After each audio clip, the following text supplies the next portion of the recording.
Yes, good morning everyone. वापस से आ गए हम लोग कॉस्टिंग की रिवीजन लेक्चर को कंटिन्यू करने। और आज जो चैप्टर है जो हम रिवाइज करेंगे दैट इज एम्प्लॉय कॉस्ट। पुराने जो आईपीसी वाले बच्चे हैं उनमें ये चैप्टर था किस नाम से, यह है किस नाम से, लेबर कॉस्ट, है ना, labour cost. Revision lecture start करने से पहले थोड़ा सा मैं आपको कुछ बताना चाहता हूँ कि अगर आपको कोई भी डाउट आता है इस लेक्चर को सुनने के दौरान या फिर कोई क्वेश्चन करते टाइम, तो आप एक डाउट सॉल्विंग ग्रुप मैंने क्रिएट किया हुआ है, उसका लिंक लेक्चर के नीचे डला होगा। आप उस लिंक के थ्रू ग्रुप को ज्वाइन कर सकते हैं एंड अपनी डाउट शेयर कर सकते हैं। मैं कोशिश करता हूँ जब मुझे टाइम मिले उस ग्रुप में आपका डाउट का सॉल्यूशन आपको दूं। अगर मुझे लगता है कि सॉल्यूशन थ्रू वीडियो ही देनी चाहिए, आप एक रिटन सॉल्यूशन में सेटिस्फाई नहीं हो पाएंगे, मुझे एक वीडियो बनानी चाहिए, तो मैं वहाँ पे एक वीडियो बना के डाल दूंगा, ठीक है। चलो, ये जो चैप्टर है इसका वेटेज है minimum 5 marks to 10 marks and sometimes कि 1 नंबर क्वेश्चन में भी आया है और अंदर 2 से लेके 5 नंबर क्वेश्चन के बीच में भी आया है, देन 15 मार्क्स, है ना। आप वैसे मान के चलो कि 10 मार्क्स वेटेज का चैप्टर है, ठीक है। यहाँ पे एक चार्ट पे आते हैं,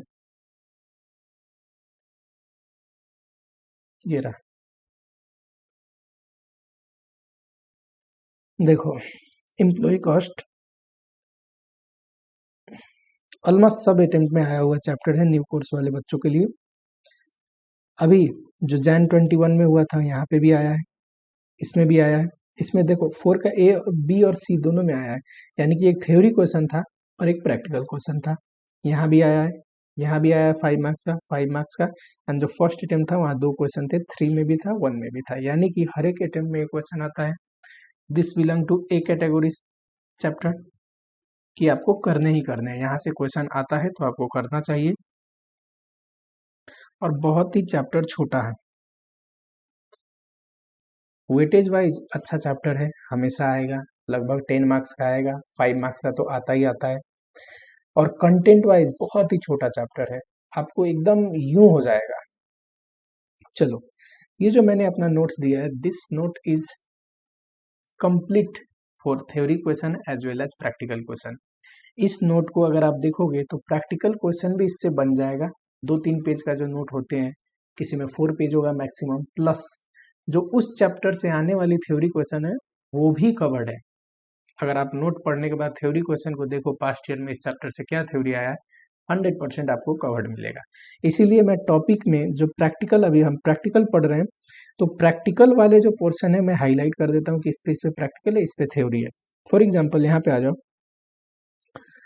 ये 3 जो है इसमें से थ्योरी आता है जनरली कि एक थ्योरी आएगा आएगा। यहाँ पे एक छोटा सा प्रैक्टिकल क्वेश्चन भी बनता है ओवर टाइम का ट्रीटमेंट का। और ये जो है कि labour cost, labour turnover, efficiency and remuneration, इस 3 पे प्रैक्टिकल क्वेश्चन आएगा, ठीक। इन 3 पे प्रैक्टिकल क्वेश्चन आएगा। तो क्या बनता है, 3 पार्ट पे थ्योरी क्वेश्चन पूछ सकता है। There is only scope to ask theory question from this 3 parts. और 3 जो टॉपिक है, 3 पार्ट है, वहां से प्रैक्टिकल क्वेश्चन आ सकता है। यहाँ पे हम क्या पढ़ेंगे, तो सर यहाँ पे जो प्रैक्टिकल पोर्शन है ना, जो प्रैक्टिकल पोर्शन है ना वो पढ़ेंगे, ठीक है। चलिए, मैंने क्या बताया था आपको कि प्रोडक्ट बनाने का अगर प्रोडक्ट कॉस्ट निकाले तो मटेरियल लगता है सर, लेबर लगता है एंड ओवरहेड लगता है। ये तीनों के खर्चे लगते हैं, फिर जाके एक प्रोडक्ट बनता है और प्रोडक्ट का टोटल कॉस्ट आता है। इसमें हम अगर प्रॉफिट को अपना जोड़ दे तो प्रोडक्ट को सेलिंग प्राइस आ जाएगा या सेल आ जाएगा, ठीक। चलो, since labour cost is an integral part of total cost, product cost का एक अहम हिस्सा है लेबर कॉस्ट, तो लेबर कॉस्ट को कंट्रोल करना, मैनेज करना बहुत जरूरी है।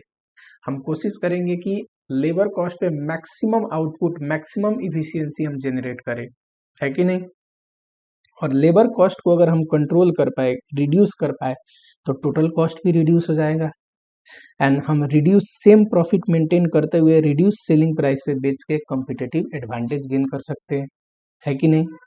इस सिलेबस में कोई भी चैप्टर को पढ़ो, सिंस आप एक प्रोफेशनल कोर्स पढ़ रहे हो, किसी भी चैप्टर को पढ़ो, आप उस चैप्टर से रियल प्रैक्टिकल लाइफ में क्या आप सीखते हो, कि आपको ये चैप्टर क्या लर्निंग देता है, ये जानना बहुत जरूरी है। इस चैप्टर को देखा जाए, अगर मान लो कभी आपने अपना प्रोडक्शन खुद से शुरू किया, तो एक तो लेबर कॉस्ट हम निकालना सीखेंगे।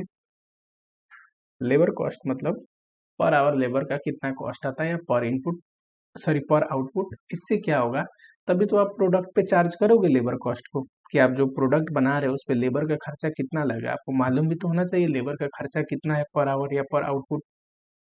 सेकेंड, लेबर कॉस्ट को कंट्रोल करना, जिसमें ये टॉपिक है turnover. Labour turnover involves cost. Labour turnover होगा तो कॉस्ट आएगा, उसको कंट्रोल करना सीखेंगे, अभी देखेंगे। एंड सेकेंड, लेबर इफिशियंसी जो है उसको मैक्सिमाइज करना। हम कोशिश करेंगे कि लेबर ज़्यादा इफिशियंट हो। अगर मैं 3 घंटे उसको किसी काम करने के लिए दे रहा हूँ तो 1 घंटे में ख़त्म करे। दिस इज स्टैंडर्ड आवर, मैंने दिया था स्टैंडर्ड आवर उस आउटपुट के लिए, और वही आउटपुट वो 1 घंटे में बनाया। या फिर एक पर्टिकुलर आवर में, कि मैंने 8 आवर्स में उसको बनाने थे 100 units, this is standard output, but उसने 8 आवर्स में कितना बनाया, 150 आउटपुट। यानी कि लेबर की इफिशियंसी को इंक्रीज करे, ठीक, for maximum utilization of labour. चलो, इसमें सबसे पहले मैं टॉपिक उठाता हूँ। 3 आपको क्लियर हो गया कि प्रैक्टिकल के लिए सब 3 वेराइटी के क्वेश्चन आते हैं। टर्नओवर पे आ सकता है क्वेश्चन, या फिर रिन्यूमरेशन पे आ सकता है, या फिर तीसरा लेबर कॉस्ट कैलकुलेट करने पे आ सकता है। लेबर कॉस्ट में हम देखेंगे कि कैसे कॉस्ट कैलकुलेट करके प्रोडक्ट पे चार्ज करते हैं। एंड अर्निंग फॉर लेबर, अगर लेबर के पॉइंट ऑफ व्यू से देखा जाए तो वो कितना अर्निंग कमा रहा है ऑर्गेनाइजेशन से, वो पहला मैं लेबर टर्नओवर लेता हूँ। आ जाओ यहाँ पे, लेबर टर्नओवर। लेबर टर्नओवर का मतलब होता है rotation of labour from one organization to another organization. Employ जब एक ऑर्गेनाइजेशन को छोड़ के दूसरे ऑर्गेनाइजेशन में जाता है, उसको बोलते हैं लेबर टर्नओवर, ठीक। Labour turnover involve cost. Labour turnover जब होता है तो कॉस्ट इन्वॉल्व होता है। कैसे?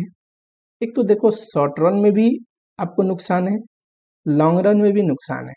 जिस कंपनी में ज़्यादा एम्प्लॉय छोड़ के जाने लगेंगे कि कोई टिकता ही नहीं है, उसको शॉर्ट रन में क्या नुकसान है, एक तो आपको नया एम्प्लॉय को ट्रेनिंग कॉस्ट लगेगा, रिक्रूटमेंट कॉस्ट, नए एम्प्लॉय को हायर करने के लिए, पुराने को सेटलमेंट कॉस्ट, आपका समय बर्बाद होगा। नया एम्प्लॉय आएगा तो आउटपुट उतना बढ़िया नहीं दे पाएगा, since he is a training. नए नए में उसको एक्सपर्टाइज गेन करने में समय लगेगा, हो सकता है आउट वेस्टेज करे, हो सकता है वो ज़्यादा वेस्टेज करे, है कि नहीं, डिक्लाइन इन आउटपुट, ये सब। एक और है कंट्रीब्यूशन फॉरगॉन। कंट्रीब्यूशन फॉरगॉन मतलब देखो, फिजिकल नुकसान हो रही है वो तो हो ही रही है। Contribution foregone is an opportunity cost. For example, अगर मान लो न्यू एम्प्लॉय आता है, आप उसको ट्रेनिंग देते हो, और वहाँ पे ट्रेनिंग के दौरान उसको बनानी चाहिए थी 100 यूनिट। अगर पुराना एम्प्लॉय होता, एक्सपर्ट एम्प्लॉय, तो बनाता, पर नया एम्प्लॉय आया, सिंस वो इफिशियंट नहीं था, उसको समय लगेगा इफिशियंट होने में, उसने सिर्फ 40 यूनिट्स बनाया। ये जो है 60 यूनिट उसने कम बनाए, वो 60 यूनिट पे आपको नुकसान हुआ कि नहीं? अगर ये बना होता तो आप बेचते और कंट्रीब्यूशन कमाते उस पर। फिक्स्ड कॉस्ट सेम है, इसलिए फिक्स्ड कॉस्ट को नहीं ले रहे हैं। कंट्रीब्यूशन फॉरगॉन यानी कि सेल्स माइनस वेरिएबल कॉस्ट, वो एक्स्ट्रा अर्निंग आती है आपको, वहाँ नुकसान है। तो शॉर्ट रन में क्या क्या नुकसान है? तो शॉर्ट रन में सर कुछ तो कॉस्ट इन्वॉल्व होते हैं, वो सारे, रिक्रूटमेंट, ट्रेनिंग, सेटलमेंट, ये वगैरह।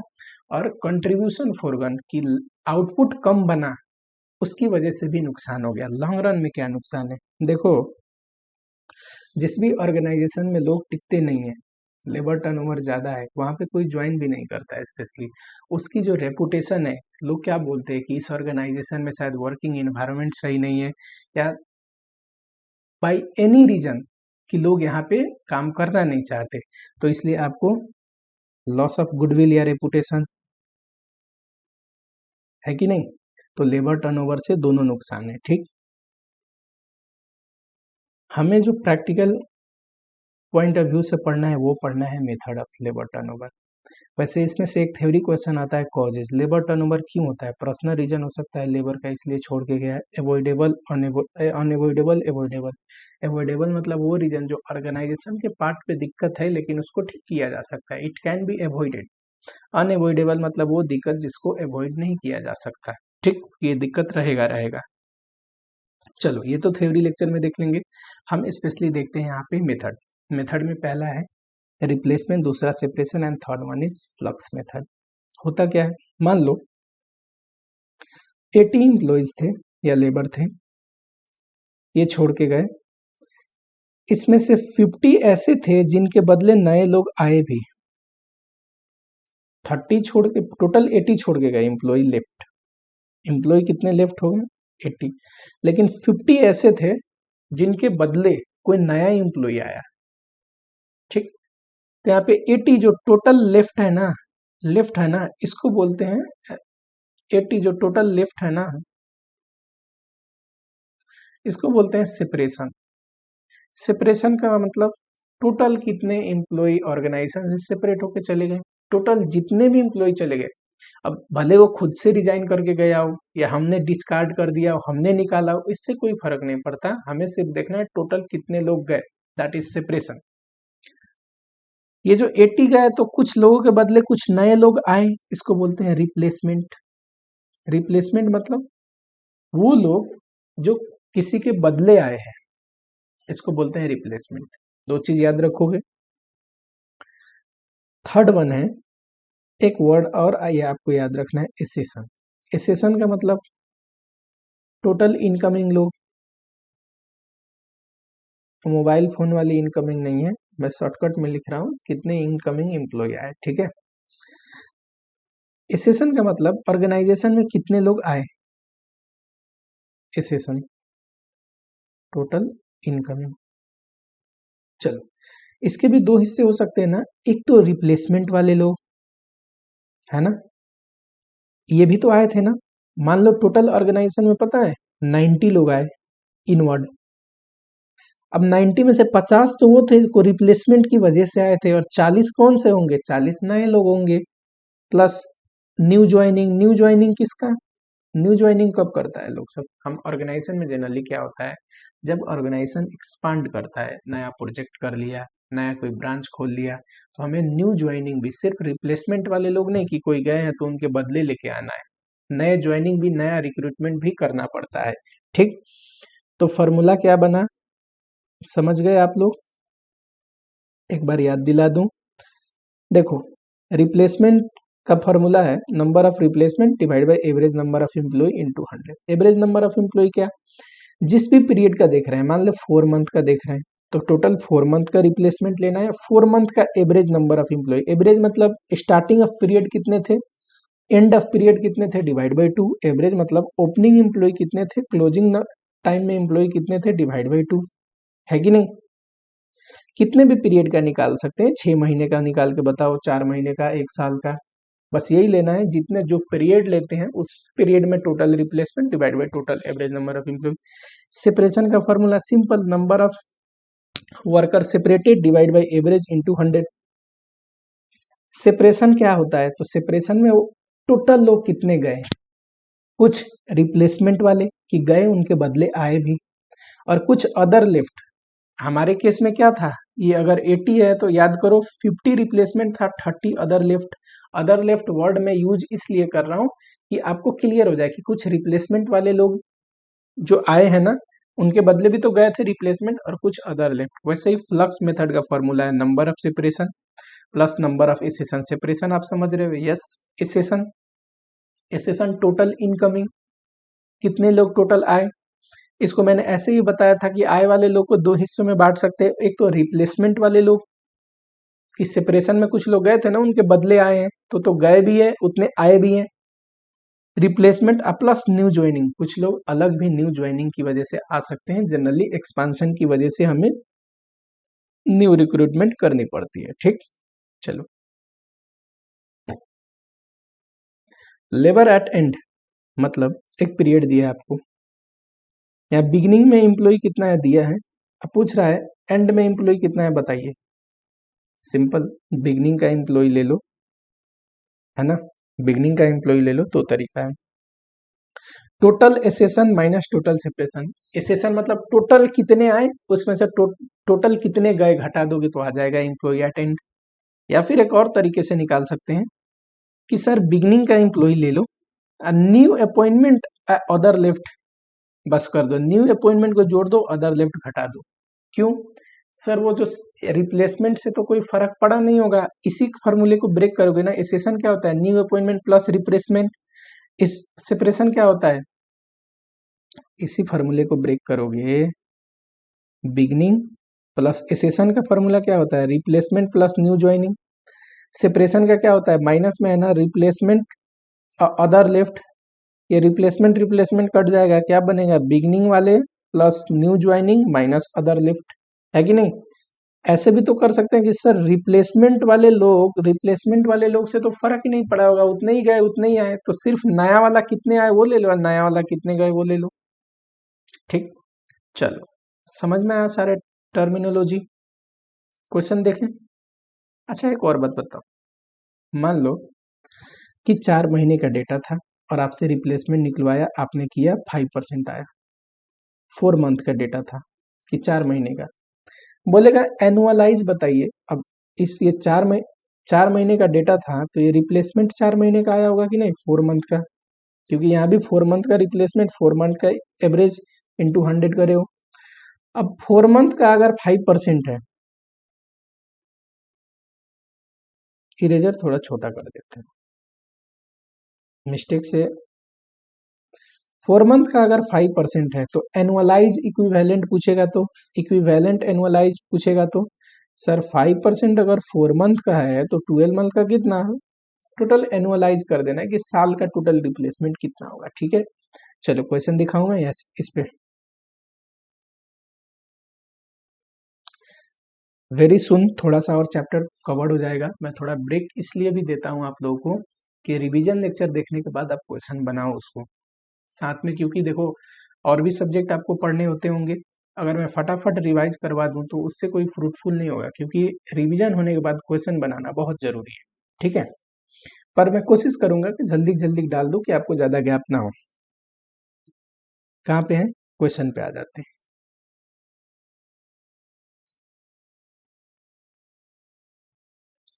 लेबर टर्नओवर से रिलेटेड क्वेश्चन यहाँ दिया है ना। ये कौन सा क्वेश्चन है, question from study material, study material का 14 नंबर एंड 15 नंबर इलस्ट्रेशन। ठीक, चलो अब करते हैं। एकदम सिस्टमैटिक क्वेश्चन है, टॉपिक वाइज है, उसके अंदर स्टडी मैट का ये, टेस्ट ऑफ नॉलेज का ये, उसके नीचे पास्ट ईयर कोई आया है तो ये, उसके बाद भी मैंने एक क्वेश्चन का हेडिंग दिया है एडिशनल क्वेश्चन फॉर प्रैक्टिस, यानी कि ओल्ड पीएम में कुछ ऐसा क्वेश्चन है जो पूछ सकता है और पूछता भी है ओल्ड वाले से। न्यू कोर्स में ओल्ड से क्वेश्चन उठा के पूछता है जो आपके मटेरियल में नहीं है और कोई क्वेश्चन पूछ दिया, तो एडिशनल क्वेश्चन फॉर प्रैक्टिस में है, या फिर पहले आरटीपी में आया हुआ कोई अच्छा यूनिक क्वेश्चन। चलो क्वेश्चन देखो फटाफट, टाइम वेस्ट नहीं करते। An accountant of Y limited has computed employ turnover rate for quarter ending, ये बताओ डेटा सारा क्वार्टर का है ना, एनुअलाइज पूछेगा तो अरे सर क्वार्टर में 3 मंथ होते हैं, एक साल में 4 क्वार्टर होता है, इंटू 4 कर देंगे तो एनुअलाइज निकल जाएगा। ठीक है, दिया है कितना दिया है, 3% किसका, रिप्लेसमेंट फ्लक्स एंड सेपरेशन, जरा यहाँ लिख ले। फ्लक्स सबसे पहले है, कितना है उसका 10%, फिर सर है रिप्लेसमेंट उसका 5%, फिर सर है सेपरेशन उसका 3%। If number of worker replace during quarter 30, replacement का ना एक्चुअल नंबर भी दिया है sir 30। Find out the number of worker for quarter, क्या recruited and joined, recruited and join, कितने लोग आए एंड ज्वाइन करे। टोटल इनकमिंग को क्या बोलते हैं, ये बोल रहा है क्या कि एक्सपांशन की वजह से कितने लोग आए, न्यू ज्वाइनिंग नहीं बोल रहा, कह रहा है टोटल। इसको क्या मैंने इस सेशन पढ़ाया था आपको, अभी पढ़ाया हूं, अभी तो नहीं भूल गए होगे ना, भूल गए होगे तो वापस से वीडियो बैक करो और सुनो अच्छे से। लेफ्ट एंड डिस्चार्ज, कितने लोग छोड़ के गए, या फिर हमने निकाल दिया, वो टोटल आउटगोइंग को क्या बोलते हैं सर? सेपरेशन बोलते हैं। सेपरेशन पूछ रहा है। Equivalent employ turnover rate for the year, अरे रेट तो ये दे रखा है ना सर, रेट तो दे रखा है। फॉर द ईयर पूछ रहा है। ये बताओ बेटा, क्वार्टर का क्वेश्चन है तो क्वार्टरली होगा ना सारा रेट। ईयरली पूछ रहा है। Equivalent employ turnover rate for year into four into four into four कर दोगे, देखो 10 into four 40, 5 into four 20, 3 into four 12। तो तीसरा का तो मुझे पढ़ाने की जरूरत ही नहीं है, तीसरा तो आप ऐसे निकाल लोगे। पहला दो देखते हैं। देखो क्वेश्चन ब्रेक कैसे होगा, जिसका वैल्यू भी दिया है और जिसका परसेंटेज भी दिया है उसी से क्वेश्चन ब्रेक होगा। तो हम लिखेंगे सबसे पहले कि सर रिप्लेसमेंट, मैं शॉर्टकट में लिख रहा हूँ, आप पूरा लिखना है। Replacement is equal to number of replacement divide by average number of employ into 100। और रिप्लेसमेंट कितना है 5, number of replacement 30, average number हमें यही तो चाहिए निकालना है इंटू 100। बताओ average number 30 into 100 divide by 5,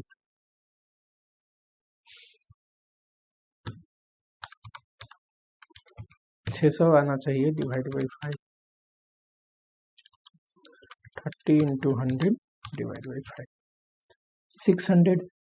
यहाँ पे लिख दूं जो पहले क्वेश्चन, पहले फॉर्मूला को ब्रेक करके हम ले आए, एवरेज नंबर ऑफ एम्प्लॉय 600। ठीक, अब हमें क्या पूछा, ये तो जस्ट वर्किंग नोट था। हमें पूछा है सर कि recruited and joint and left and discharge, separation का दिया है, पता है सेपरेशन का ये रहा। तो क्या सेपरेशन के फॉर्मूले में डाल के निकाल सकते हैं? यस। सेपरेशन का फॉर्मूला क्या है? तो सेपरेशन का है number of total worker separated divide by average number of worker into 100, है कि नहीं? ये 3 दिया है सेपरेशन का value. Number of worker separated अभी हम निकाल लेंगे, एवरेज हमने निकाल लिया 1 नंबर से, 600 इंटू 100।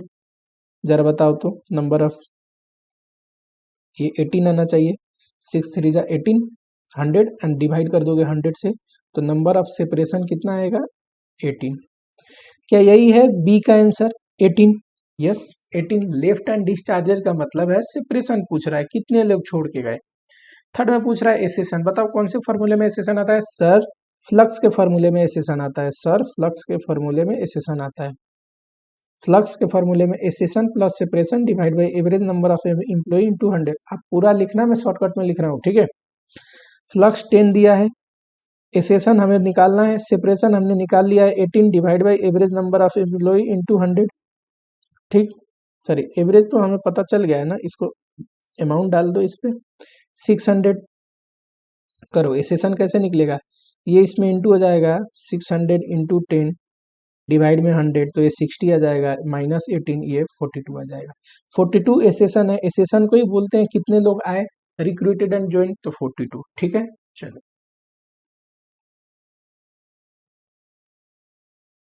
अगले क्वेश्चन पे आते हैं। इससे पहले एक और कर लेते हैं। हाँ, मई 19 में क्वेश्चन नंबर 3 का ए पूछा हुआ है। चलो ये क्या दिया है, मंथ के डेटा दिया है, दिसंबर।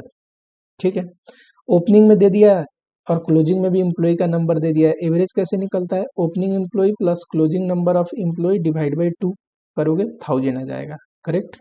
चलो during December 40 employ resign and 60 employ discharges, इस दोनों को जोड़ दोगे तो सेपरेशन आ जाएगा। देखो सेपरेशन में टोटल कितने गए, ताकि रिजाइन करके गए या हमने निकाला हो कोई फर्क नहीं पड़ता सर, सेपरेशन दिया हुआ है, नंबर ऑफ सेपरेशन कितना दिया है बताओ 100। 300 employ were recruited during the month, इसको टोटल इनकमिंग को क्या बोलते हैं, कितने लोग आए, इसको बोलते हैं sir accession. Out of 300 this much 225 were recruited for expansion of project of the mall and rest were due to exit of employee। कह रहा है इस 300 में से 225 न्यू ज्वाइनिंग है कि किसी एक्सपांशन के लिए करे हैं, और बचे रेस्ट कितना बच गया 75। तो कह रहा है ये जो ऊपर सेपरेशन वाले लोग हैं ना 100 लोग, उनके रिप्लेसमेंट में आया, क्या इसको रिप्लेसमेंट बोलते हैं? तो रिप्लेसमेंट की भी वैल्यू आ गई सर। इतना आसान तो है, बताओ ये अगर क्वेश्चन आए एग्जाम में तो बच्चे को तो एकदम 5 मार्क्स का क्वेश्चन है तो 5 आउट ऑफ 5, 6 मार्क्स का क्वेश्चन है 6 आउट ऑफ 6 ले आना चाहिए। There is no probability of mistake in this types of question. आप ध्यान से पढ़ोगे, आपसे मिस्टेक होगी ही नहीं। कंसेप्ट क्लियर होना चाहिए एंड क्वेश्चन पे प्रैक्टिस होनी चाहिए। ठीक है, चलो पूछा है लेबर टर्नओवर निकालिए रिप्लेसमेंट का। ये 75, एवरेज है 1000, 75/1000 7.5। लास्ट में ना एक और चीज पूछा है कि इक्विवेलेंट भी बता देना। और बताओ दिसंबर में ये इतना है, दिसंबर में कितने महीने होते हैं? 31 डेज। अगर 31 डेज का ये इतना है तो 365 डेज का कर दोगे तो आ जाएगा। चलो सेपरेशन, सेपरेशन सर हमने निकाला है क्या? यस 100, तो 60 + 40 100, ये 10% आएगा। इक्विवेलेंट ये 31 डेज का है, दिसंबर में 31 डेज होता है ना, तो 365 डेज का कितना? फ्लक्स, फ्लक्स के लिए क्या चाहिए? Accession plus separation. Accession plus separation कितना है? 300 एसेशन है, 100 सेपरेशन है, दोनों जोड़ के 400, 40% आएगा। और हम कर देंगे ये। कहीं कहीं पे लिखा हुआ है कि सेपरेशन के साथ रिप्लेसमेंट भी करने के बाद आप फ्लक्स मेथड में लगा सकते हैं, पर ये ज्यादा बेहतर नहीं है। ठीक, और में लिखा हुआ है, आप कोशिश करना वही करने का। ठीक है, आ जाओ फटाक से ना एक और क्वेश्चन करते हैं। ये आपके स्टडी मटेरियल क्वेश्चन नंबर 15 है। चलो, if the management of BR Limited is worried about their increasing number of employee turnover in factory and before analyzing the cause and taking remedial action, it want to have an idea of profit foregone as a result of employee turnover in last year। कह रहा है कि management बहुत worry है कि employ में turnover हो रहा है। अब उनको कोई रेमेडियल एक्शन चाहिए, कुछ सोच रहा है करने का, पर उससे पहले वो चाहते हैं कि एम्प्लॉय में जो टर्नओवर हुआ है उसमें लास्ट ईयर कितना नुकसान हुआ उस टर्नओवर की वजह से थोड़ा देख लें। कोई दिक्कत नहीं। सेल्स इतना किया था, सेल्स कितना था सर? 8303 पीबी रेशियो था 20%। सेल्स में पीबी रेशियो इंटू करने से कंट्रीब्यूशन आता है। सर कंट्रीब्यूशन का डेटा क्यों दिया होगा? कंट्रीब्यूशन का डेटा, कंट्रीब्यूशन फोरगन भी तो होता है, एम्प्लॉय छोड़ के जाए तो मैंने बताया था ये कुछ तो एक्चुअल कॉस्ट लगते ही है प्लस कुछ नोशनल अपॉर्चुनिटी कॉस्ट भी है, contribution foregone. Total number of actual hour work by direct employ where this much 445, इतना है ना, लाख में है फिगर, इतना वर्क आवर काम हुआ। डायरेक्ट एम्प्लॉय का क्यों पढ़ रहे हैं? अरे ओवरहेड का होता है, indirect employ is a part of overhead, तो ओवरहेड में पढ़ते ना, ओवरहेड तो हम पढ़ चुके हैं। As a result of delay by personal department in filing vacancy due to employ turnover 1 lakh potential productive hour were lost. Lost hour कितना है? 1 लाख। देखते हैं आगे। Actual direct employ hour include 30,000। इस जो एक्चुअल आवर है, ये लॉस्ट आवर नहीं, एक्चुअल आवर, इसमें कह रहा है 30,000 ऐसे आवर हैं attributable to new trainee recruitment out of which 50%, out of which half of the hour is unproductive। कह रहा है कि देखो इसमें टोटल इतना घंटा काम चला, जिसमें 30 घंटे ऐसे हैं कि नए ट्रेनी लोग काम करे, कोई दिक्कत नहीं है, 30 घंटे नए ट्रेनी लोग काम करे, उससे कोई दिक्कत थोड़ी ना, प्रोडक्शन होनी चाहिए। पर कह रहा है अब ट्रेनिंग लोग काम किया तो हाफ प्रोडक्टिव था बस, यानी कि 15 आवर्स प्रोडक्टिव था कि उन्होंने आउटपुट जनरेट किया, 15 आवर अनप्रोडक्टिव था, सीखने में समय लगा दिया होगा, किया नहीं होगा। तो बताओ रियल में वो 4,45,000 नहीं, जो सेल है ना वो तो सिर्फ अनप्रोडक्टिव आवर घटा दो, 4,30,000 से इतना सेल जनरेट हुआ है ना, ये सारा सेल, क्योंकि इतना ही घंटा रियल में काम हुआ है, अनप्रोडक्टिव आवर में तो आउटपुट बने ही नहीं। और लॉस कितना घंटा, अगर ये रिक्रूटमेंट करने की वजह से आवर लॉस हो गया, अगर 4,30,000 इतना सेल जनरेट करता है तो 1 लाख जो लॉस आवर हो गया, कितना सेल में लॉस हो गया होगा? लॉस ऑफ सेल सर 8303 अगर इतने आवर का है तो 1 लाख आवर का कितना? बताओ 8303 divide by 4,30,000 into 1 lakh, 19 lakh. इतना सेल लॉस हो गया होगा, इतना सेल हम नहीं कर पाए होंगे, क्यों? क्योंकि आवर लॉस हो गया, उतना देर काम नहीं हो पाया, एम्प्लॉय को हम लेट रिक्रूट करें। अब बताओ कंट्रीब्यूशन फॉरगन निकालना हो तो कितना कंट्रीब्यूशन में लॉस हुआ? तो सर ये सेल इतना लॉस हुआ है 1931, इसमें पीवी रेशियो इंटू कर दीजिए, पीवी रेशियो 20% है, इंटू 20% करोगे तो आएगा 3,86,200। इतना नोट कर लिए? चलो मैं इसको मिटो देता हूँ, इतना नोट कर लिए तो 3,86,200। अब बताओ पूछ रहा है कि total profit potential production loss अगर होता है आवर का, तो प्रॉफिट कितना फोरगन होगा। देखो, मैंने बताया था आपको, एम्प्लॉय जब टर्नओवर होता है तो क्या क्या क्या कॉस्ट आते हैं, वही तो उतने से प्रॉफिट फोरगन होगा। एक तो कंट्रीब्यूशन लॉस आएगा, आप पूरा लिख लेना 386,200, plus other cost. Other cost मैंने ये भी बताया था, अदर कॉस्ट में सर पुराना वाला जाएगा, उसका सेटलमेंट करना पड़ेगा, नया वाले के रिक्रूटमेंट कॉस्ट, उसके बाद उसको ट्रेनिंग दो, ट्रेनिंग कॉस्ट, ये सारा दिया हुआ है यहाँ पे, ऐड करके लिख लोगे कितना आ रहा है। ये आएगा 1,13,800, ये आएगा 1,13,800, टोटल जोड़ दोगे तो 5 लाख आएगा प्रॉफिट फॉर। लॉजिकली क्वेश्चन को समझना है, if your logic is clear आप अच्छा स्कोर करोगे, आपको वहाँ कोई कंफ्यूजन नहीं होगा। कोशिश करो जितनी भी लाइफ की कंफ्यूजन है एग्जाम से पहले हो जाए, मतलब अदरवाइज कंफ्यूजन नहीं, स्टडी से रिलेटेड कंफ्यूजन, क्योंकि एग्जामिनेशन हॉल में कंफ्यूजन हो गई तब तो दिक्कत हो जाएगा ना, पूछ नहीं सकते वहाँ पे, सीए की एग्जामिनेशन है। चलो सेकेंड टॉपिक हम लेते हैं, ये लेबर कॉस्ट। ठीक है, देखो लेबर कॉस्ट में ना मॉनेटरी बेनिफिट जो देते हैं, वेजेस सैलरी वगैरह लेबर को, वो भी आता है। कोई डेफर्ड मॉनेटरी बेनिफिट अभी तो नहीं दे रहे हैं, बट आफ्टर रिटायरमेंट या कुछ साल बाद जो उनको बेनिफिट मिलने वाली है, जैसे पीएफ मिलता है, ग्रेचुइटी मिलता है, वो भी लेबर कॉस्ट का हिस्सा है। एंड थर्ड, फ्रींग या परक्यूजिट, जैसे कि HRA, house rent allowance, car allowance, सब लेबर कॉस्ट में आता है। जो भी एक एम्प्लॉयर अपनी एम्प्लॉय को लेबर पे खर्चा करता है, सब उसके लिए कॉस्ट है कि नहीं। चलो प्रैक्टिकल क्वेश्चन के व्यू से क्या देखना है, तो एक तो effective hourly cost of labour क्यों देखना है सर। सर आवरली कॉस्ट पता चलेगा तभी तो वो लेबर जिस प्रोडक्ट को बनाने में काम किया है, उस प्रोडक्ट का कॉस्टिंग निकालना हो तो उसका कॉस्ट, लेबर का कॉस्ट तो पता होना चाहिए, तभी तो चार्ज करूंगा। कैसे निकलेगा सर, जो भी हम लेबर को दे रहे हैं ना, सब ले लो टोटल वेजेज ऊपर और डिवाइड कर दो जितना इफेक्टिव वो काम किया है, तो पर आवर निकल जाएगा। इफेक्टिव आवर का मतलब टोटल आवर जितना चलता है फैक्ट्री वो ले लो, पर कुछ normal loss, normal idle time होंगे वो घटाने पड़ेंगे, जैसे टी ब्रेक, लंच ब्रेक, इस सब में लेबर काम थोड़ी ना करता होगा। क्या सर अब नॉर्मल आइडल टाइम कि बाई चांस लेबर काम नहीं कर पाया, आवर लॉस हो गया ड्यू टू स्ट्राइक, लॉकआउट, ये सब घटाएंगे? नहीं घटाएंगे। क्यों?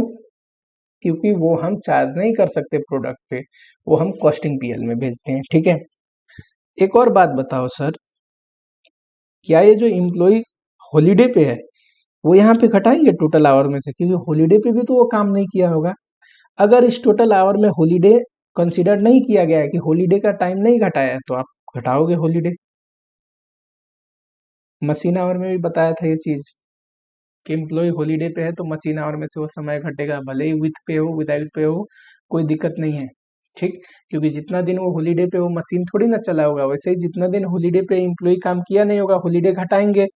अगर ऑलरेडी ये आवर आफ्टर कंसीडरिंग हॉलीडेज है तब नहीं घटाएंगे, ये नॉर्मल हॉलीडेज है।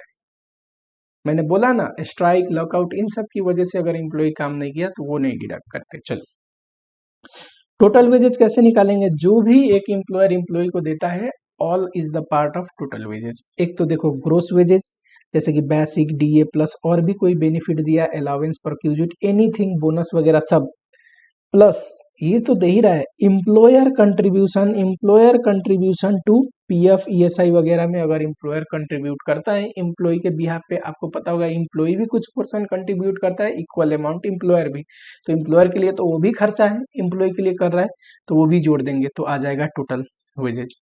क्या सर टोटल वेजेज में ओवर टाइम प्रीमियम नहीं लेंगे? देखो ओवर टाइम का एक ट्रीटमेंट होता है,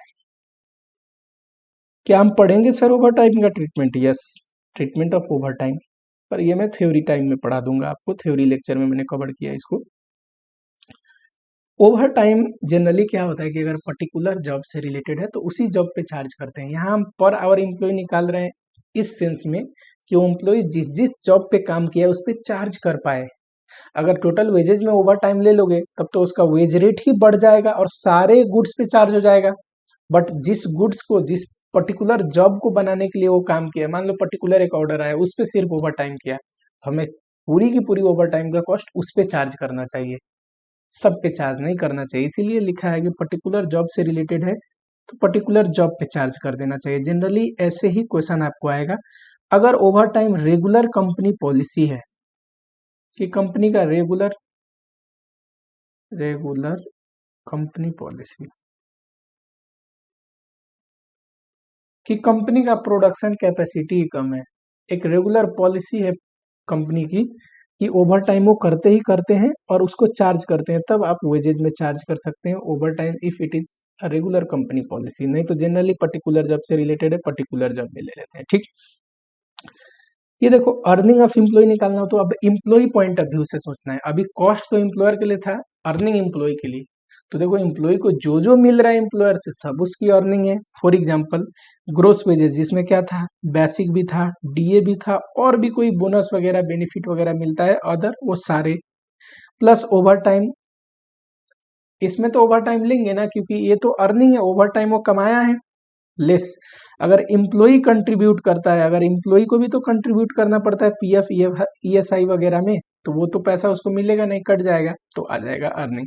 इफेक्टिव अर्निंग निकालना हो तो एक इम्प्लॉय का टोटल अर्निंग ले लो और कितना घंटा एक्चुअल आवर वो काम किया है डिवाइड कर दो तो पर आवर इफेक्टिव अर्निंग निकल जाएगा। ओके, चलो क्वेश्चन देखिए, इस पे इतना सा है, वेरी बेसिक। आ जाओ क्वेश्चन देखते हैं।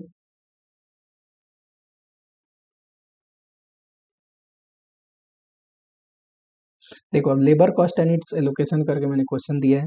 पहले तो स्टडी मटेरियल के क्वेश्चन है कि 1 नंबर है, 2 नंबर है, फिर उसके बाद आओगे नीचे स्टडी मटेरियल के बाद तो पास्ट ईयर क्वेश्चन शुरू हो जाते हैं। पास्ट ईयर क्वेश्चन देखते हैं, पहले नीचे का देखते हैं फिर ऊपर आ जाएंगे। नवंबर 18 क्वेश्चन नंबर 5 का भी पार्ट 1, 5 का भी 10 मार्क्स का था, सिर्फ पार्ट 1 ये था। पार्ट 1 6 मार्क्स या 5 मार्क्स का होगा, 6 मार्क्स का था। चलो पूछा क्या है, annual cost of each employ, वही लेबर कॉस्ट निकालिए, कॉस्ट पर आवर निकालिए। वो जो आवर था ना इफेक्टिव आवर, उससे डिवाइड कर देंगे, इफेक्टिव आवर से डिवाइड कर देंगे, सिंपल। आ जाओ पर एम्प्लॉय निकालना है, ठीक है। ईच एम्प्लॉय का एनुअल कॉस्ट निकालना है, पर मंथ सैलरी दिया है, इंटू 12 कर दोगे तो एनुअल आ जाएगा।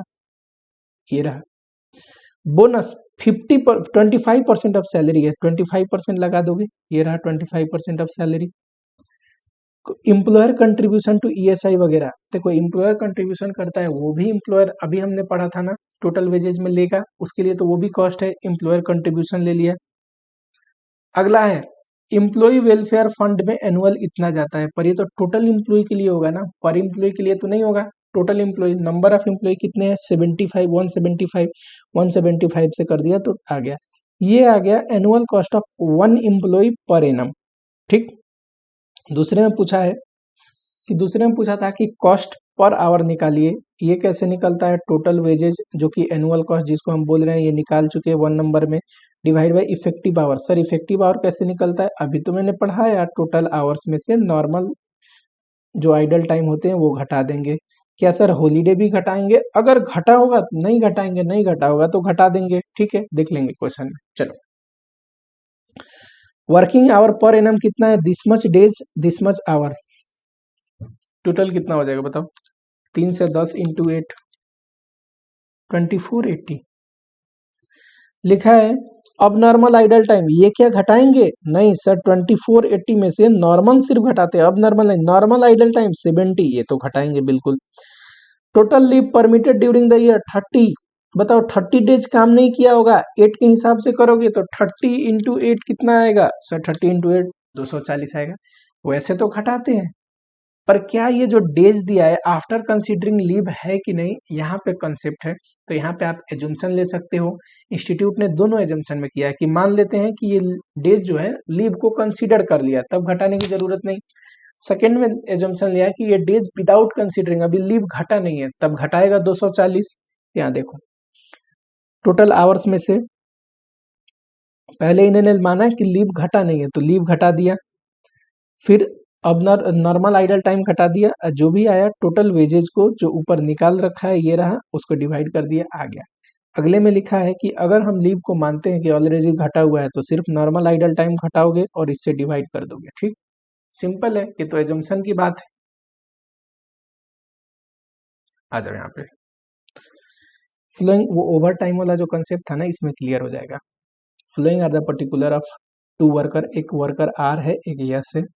बेसिक वेजेज इतना है, कोई दिक्कत नहीं। डीए 50%, 50% वेजेज का इनका डीए भी है। कंट्रीब्यूशन, ये भी बेसिक पे ही परसेंटेज लगाना है। कंट्रीब्यूशन कितना है, पीएफ का इतना, ईएसआई का इतना, ठीक है। ओवर टाइम 20 घंटे काम किया है, आर ने किया है। तो आर देखो, जिस भी जॉब पे ये ओवर टाइम किया होगा, पहले तो नॉर्मल कॉस्ट निकालने के बाद उस जॉब पे ओवर टाइम का पैसा डाल देंगे उस जॉब के कॉस्ट में, ठीक है। नॉर्मल वर्किंग आवर्स कितना है, 200 आवर्स। पर अगर ओवर टाइम किया है ना, तो उसके लिए डबल पेमेंट करनी पड़ती है। Overtime is paid double the total amount of wages and DA. Basic wages plus DA, DA इसका जो भी बनता है ना 20 आवर्स का, ये निकाल लो और उनटू 2 कर देना, क्योंकि डबल पेमेंट होगी ना ओवर टाइम के लिए। Yes. Employer contribution to state insurance and provident fund are equal rate with employ contribution, ठीक।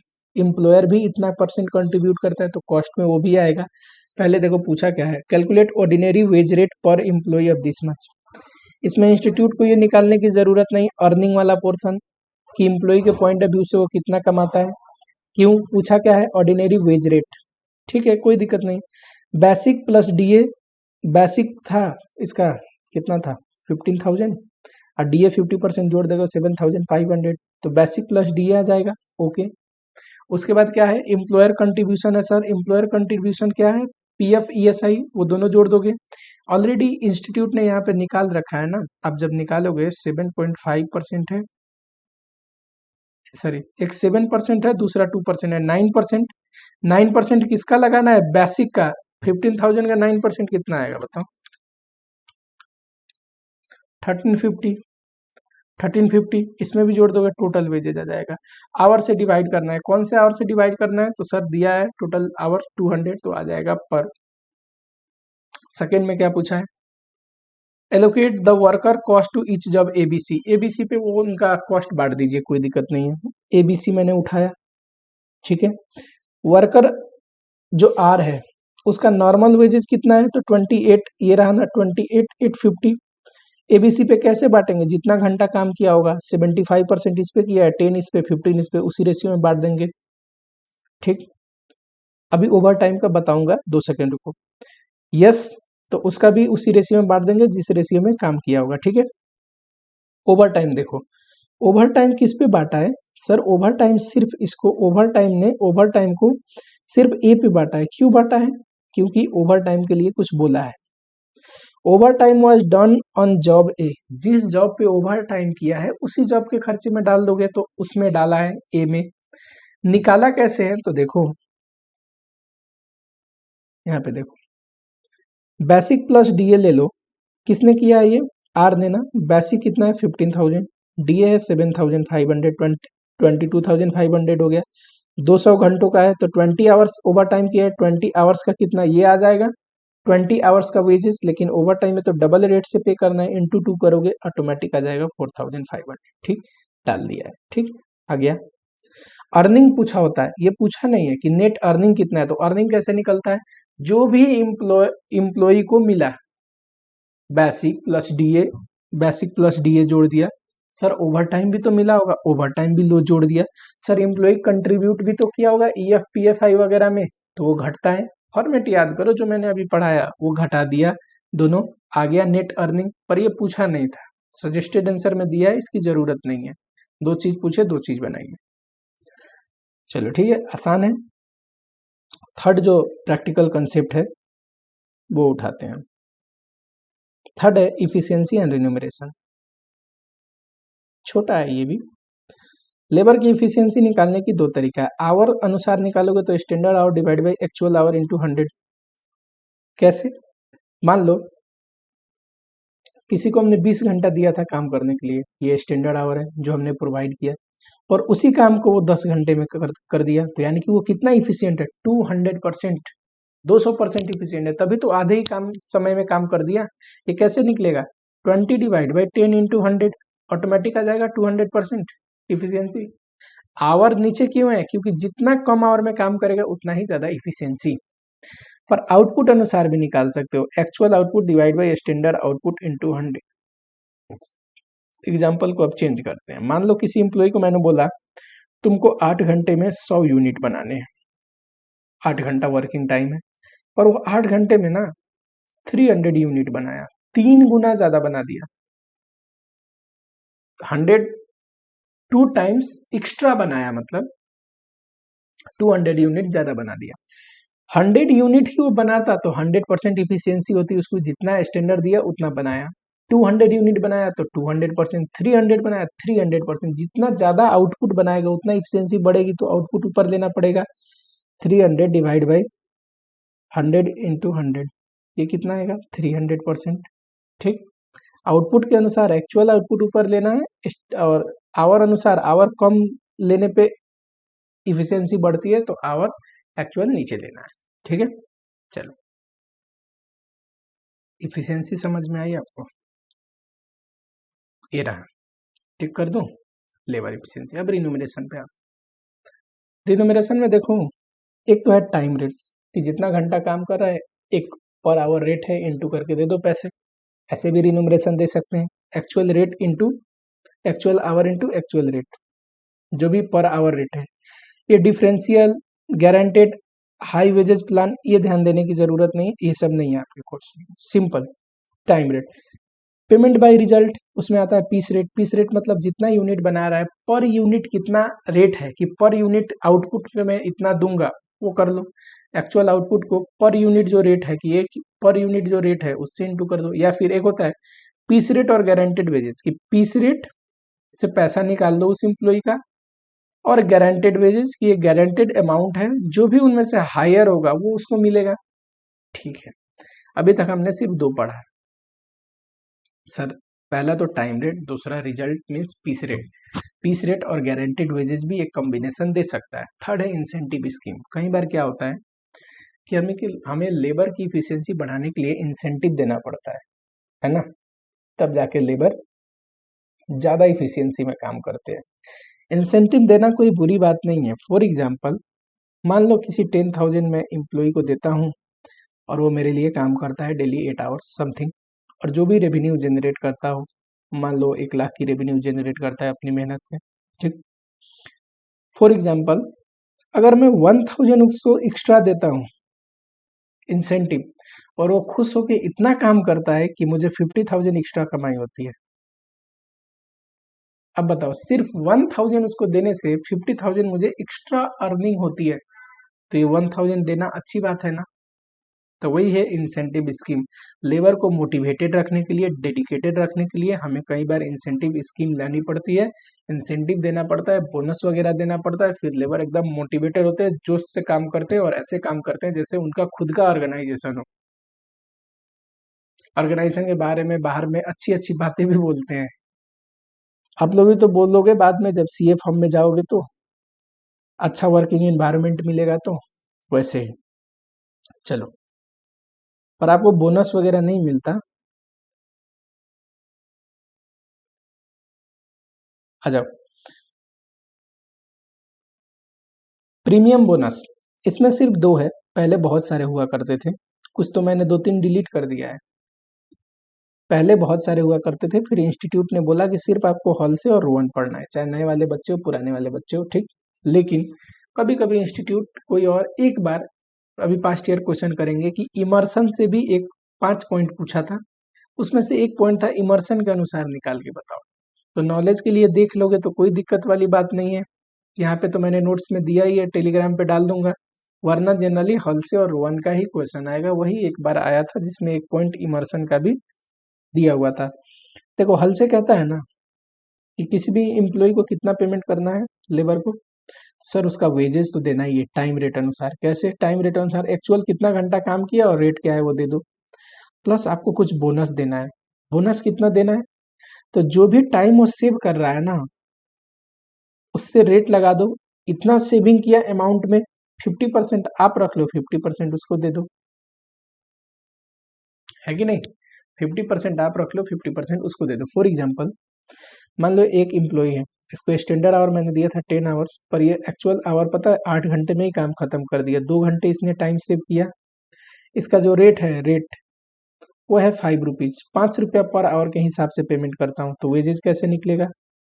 तो एक तो देखो एक्चुअल 8 आवर्स काम किया है 5 रुपीज के हिसाब से, 40 तो इसका बनता बनता है, प्लस 2 घंटे जो सेव किया है ना, 2 आवर इंटू 5, ये जो एक्स्ट्रा टाइम सेव हुआ है इसका 50% भी उसको दे दो। यही मैंने यहाँ पे किया है, actual hour into rate plus plus time save into rate into 50%। ठीक है, ये कहता है कि जो भी टाइम सेव की वजह से आपका बचा है उसका 50% आप रख लो, 50% उसको दे दो। ठीक है, यही लिखा हुआ है यहाँ पे। एक्चुअल आवर इंटू रेट, ये तो नॉर्मल वेजेज है उसका, और ये क्या है, ये है बोनस।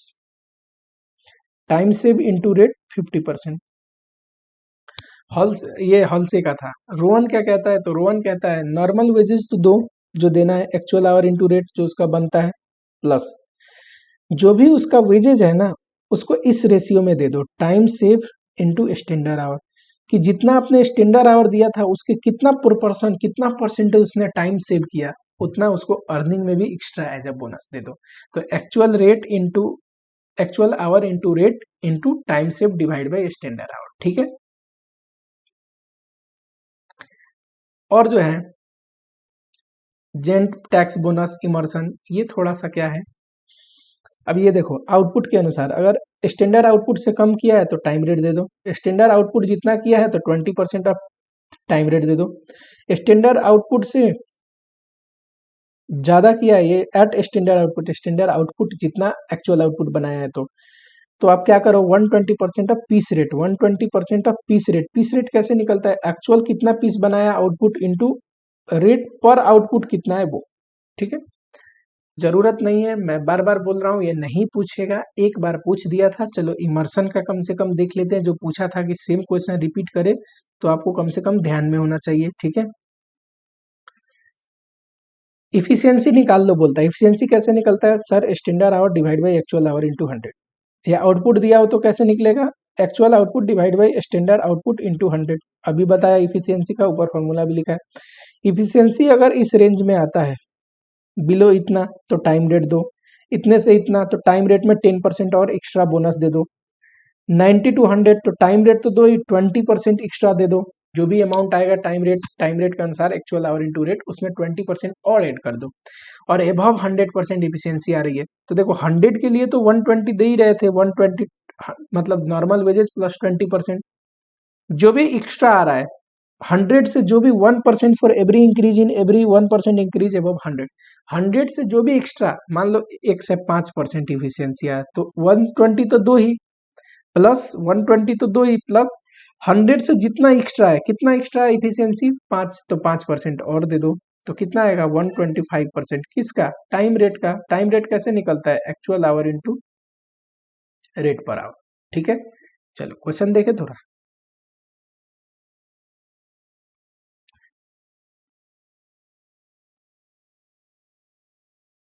क्वेश्चन बुक पे आ जाओ, यहाँ से शुरू होता है इंसेंटिव स्कीम। पहले स्टडी मटेरियल के क्वेश्चन है, फिर होंगे टेस्ट योर नॉलेज, फिर पास्ट ईयर, फिर additional question for practice. Topic wise question है, आपको ढूंढना नहीं पड़ेगा, जो भी टॉपिक पढ़ा उस पर क्वेश्चन देख के हाथ साफ कर लो। पास्ट ईयर क्वेश्चन देखते हैं, चलो 2-3 क्वेश्चन है, देख लेते हैं फटाफट। Mrs. जेवा private limited allocated standard hour of 40 for a job, rate क्या है, तो सर रेट है 75, एक्चुअल कितना आवर लिया उसने, एक्चुअल में जो एम्प्लॉय है उसने 30 आवर लिया, तो 10 आवर टाइम सेव हो गया। बताइए सर हल्से अनुसार, देखो हल्से को 50% प्लान भी बोलते हैं, हल्से क्या बोलता था, 50% जो भी सेविंग का अमाउंट आया टाइम सेव इंटू रेट वो 50% दे दो। कई बार ये 40% बोल दे, हम 40% बोनस दे देंगे, क्वेश्चन जो बोल दे हम वही कर देंगे। तो कह रहा है हल से अनुसार निकालिए, हल से अनुसार कैसे निकलता है, actual rate into actual hour into rate plus 50% of time save into rate, actual hour कितना है 30, रेट कितना है 75 प्लस 50%, किसका, टाइम सेव कितना है 10, रेट कितना है 75, जो भी आएगा कर लेना। ठीक है, आसान है, फॉर्मूला याद होना चाहिए, फटाफट पुट कर लोगे। अरे सॉरी मिटो दिया मैंने, 40 एक्चुअल आवर 30 चलो दूसरा, रो वन अनुसार बताओ, एक्चुअल तो जो बनेगा वो देंगे ही 30 × 75 प्लस जो भी ये 30 × 75 है, इसका एक और प्रोपोर्शन देंगे, time save divide by standard our. Time save कितना ले लोगे, सर्टेन, स्टैंडर्ड आवर 40, जो भी आएगा वो bonus. Time rate normal, actual hour into time rate कैसे निकलता है, actual hour into rate. Actual hour कितना है सर 30, रेट कितना है 75। Piece rate, sir piece rate आपने बताया एक्चुअल आउटपुट इंटू रेट, बताओ इसी में कंफ्यूजन है, समझाओ मुझे। यहाँ पे एक्चुअल आउटपुट नहीं दिया, आप कैसे निकालोगे? अरे बताओ, एक्चुअल आउटपुट नहीं दिया, ये स्टैंडर्ड रेट किसके लिए होगा? मान लो मैं किसी को देता हूँ कि स्टैंडर्ड आवर, ये आपको 100 यूनिट बनाना है 8 घंटे के अंदर, ठीक है, और उसने ना उसको 6 आवर के अंदर ही बना, यही घंटा ले लेते हैं ना जो क्वेश्चन में दिया है, और बढ़िया हो जाएगा। 100 यूनिट बनाना है 40 आवर्स के अंदर, और उसने 30 आवर्स में ही बना दिया। अब आउटपुट तो नहीं दिया है, पर पता है ये स्टैंडर्ड आवर हमने एक्चुअल आउटपुट के लिए ही तो तय किया हुआ होता है। स्टैंडर्ड आवर जो दिए होते हैं वो किसके लिए दिए होते हैं, एक्चुअल जितना आउटपुट बनाना है उसको, कि इतने घंटे में आपको इतना बनाना है, तो standard our is always provided for actual output, तो इसीलिए यहाँ पे आवर ले लेना, स्टैंडर्ड आवर एक्चुअल आउटपुट नहीं है तो standard hour into rate. Emerson के अनुसार इसके लिए तो सर इफिशियंसी निकालनी पड़ेगी, इफिशियंसी बताओ, डिवाइड बाई 30 × 100। सर बताइए इफिशियंसी कितना आएगा, 133.33%। इमर्सन का प्लान याद करो, कह रहा था अगर 100 से ज़्यादा हो तो 120% तो देना ही देना है, प्लस 100 से जितना इफिशियंसी ज़्यादा है, कितना है 100 से ज़्यादा, तो 33.33% ज़्यादा है ना 100 से, क्योंकि 133 है, तो ये भी देना है। किसका किसका ये परसेंटेज लगाना है, टाइम रेट का, एक्चुअल आवर इंटू रेट, ये कितना हो जाएगा 153.33%, जो भी आएगा। देखो यहाँ पे वही किया है, 153.33%। चलो, एकदम छोटे छोटे कॉन्सेप्ट हैं, ये देख लेते हैं। Zinco has a factory in 2 location, Nashik and Satara, ये नासिक रहा, ये सतारा रहा। Rowan plan is use as Nashik, यहाँ पे कौन सा प्लान यूज होता है, Rowan. And Halsey at Satara, Halsey, Halsey क्या बोलता है 50% ऑफ टाइप से into rate as a bonus. Rowan क्या बोलता है, नॉर्मल वेजेस के साथ बोनस कितना देना है, नॉर्मल वेजेस का time shift divide by standard our का रेशियो में। Standard our and basic wages for job which is similar and carried out on similar machine, कह रहा है दोनों का स्टैंडर्ड आवर और जॉब जो रेट है वो दोनों के लिए सेम है, क्योंकि सिमिलर मशीनरी पे काम करते हैं। Normal working hour is 8 our and कितना 5 डेज, 8 घंटे काम करते हैं 5 डेज के अनुसार, 40 आवर्स, यही तो है स्टैंडर्ड आवर, इतना घंटा उनको मिला है। स्टैंडर्ड आवर कितना है 40, तो यहाँ भी 40। Job in Nashik factory is completed 32, Nashik में 32 ये एक्चुअल आवर है, वाइल सतारा में 30, तो टाइम से बता दोगे सर, टाइम से भी इसमें 8 आएगा और इसमें 10 आएगा, करेक्ट। कन्वर्जन कॉस्ट, ये इंपॉर्टेंट है, कहाँ पे पढ़ेंगे सर ये कन्वर्जन कॉस्ट के बारे में, चैप्टर नंबर 1 में पढ़ेंगे थ्योरी लेक्चर में। कन्वर्जन कॉस्ट का मतलब होता है वो कॉस्ट जो रॉ मटेरियल को फिनिश गुड्स में कन्वर्ट करता हो। बताओ एक प्रोडक्ट बनाने में क्या क्या लगता है, मटेरियल, लेबर, ओवरहेड। अगर मटेरियल यहीं पे है तो कौन सा और कॉस्ट लगेगा कि फिनिश गुड्स में बनेगा, लेबर एंड ओवरहेड।